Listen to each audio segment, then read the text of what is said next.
Now, there was drama at Harambee House on Tuesday afternoon after police disrupted activists and families of missing Kenyans who had gone to the office of the president to present a list of those killed and still missing during the anti-government protests.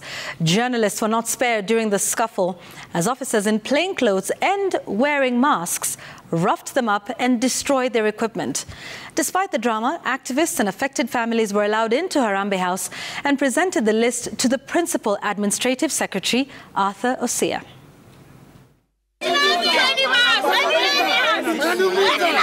One of the most guarded offices in the country was on Tuesday turned into a theater of drama. Police officers in plain clothes and covering their faces with masks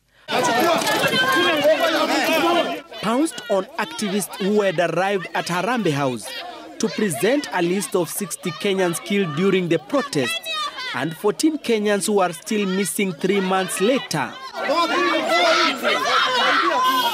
But it was the attempted arrest of activist Boniface Mwangi that triggered the drama as fellow activists protected him.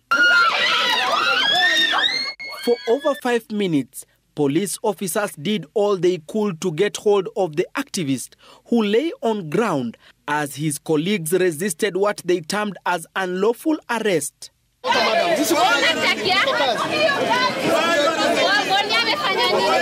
And after being overpowered, the officers went back to their Land Cruiser with batons in hand, ready for a fight another day. During the scuffle, activist Ojiro Odhiambo was arrested and whisked away, despite protests from the activists. He was however released after an intervention from Harambee House minutes later.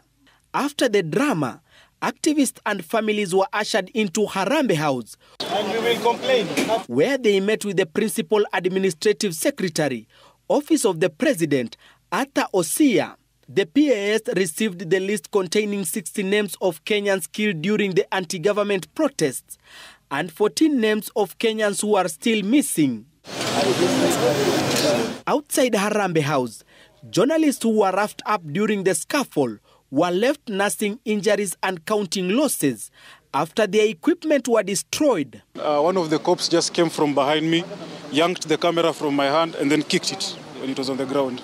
So now I can't even record anything or anything. That's what he did to the camera.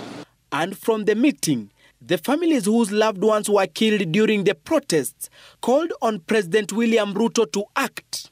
Serikali ilikuwa imesema haina majina ya wale watu waliokufa. Pia kuna familia wamepoteza watu hawajapata tuao mpaka leo.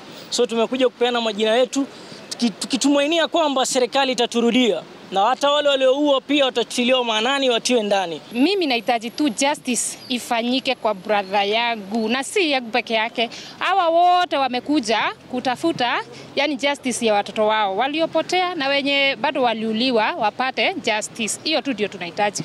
Mary Wanjiru is among those who are still looking for their loved ones who went missing during the protests. For over 2 months, she has visited hospitals, morgues, prisons in search of her son Dennis Chege with no success. Mimi nataka tu justice ya mtoto wangu. Nimuone tu anirudie, turudi kwa ile hasa tulikuwa tunafanya. Kama angekuwa karibu na mimi, hatungekuwa hapa. Kila mtu angekuwa kwa shughuli yake kama wale wengine, kama Kenya wale wengine. We have agreed that within 7 days we will be back here. We will be back here to follow up, to know what action has been taken. Kenyans cannot be dying left, right and center, killed by the same bullets that they pay for as taxpayers. The activists have promised to be back in the streets if government fails to take action against police excesses during the anti-government protests. Gatete Njoroge, Citizen TV, Nairobi.